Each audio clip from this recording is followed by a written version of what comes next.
Cricket ලොක්කෙක් එක්ක හිටිය කියලා මාව නැති කෙරුවා. මගේ විවාහයත් ඉවරයි කියලා කිව්වා.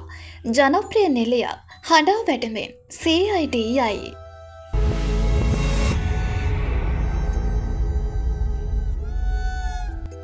මේ දිනවල ලංකාවේ පවතින ක්‍රිකට් උණුසුමත් සමගම ජනප්‍රිය නිලේ පේශානි ඒකනායකට ක්‍රිකට් ක්‍රීඩාවේ ඉහළ නිලධාරීන් දෙදෙනෙකු සම්බන්ධ කරමින් දැඩි සමාජ මාධ්‍ය පුවතක් සංසරණය වී තිබෙනවා. ඇය මුහුණ පොතේ පළ කර සටහනින් පසුව ඇයට මේ ආකාරයේ සිදුවීමකට මුහුණ දීමට සිදුව තිබුණා. උපුටා ගැනීම ඔබට නොගැලපෙන්නේ නම් දික්කසාද වීම ප්‍රශ්නයක් නොවේ. ආදර සම්බන්ධතා බිඳ වැටීම ප්‍රශ්නයක් නොවේ. බිඳුවටම වැටෙන්න කිසිම ප්‍රශ්නයක් නැහැ. තනියම ජීවත් වීමත් ප්‍රශ්නයක් නැහැ.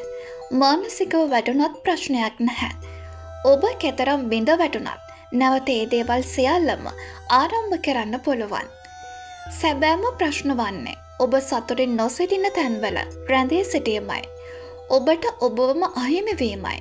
ඔබට වටිනාකමක් නොලැබෙන තැන්වල ජීවත් වීමයි. උපුටා ගැනීම අවසන්.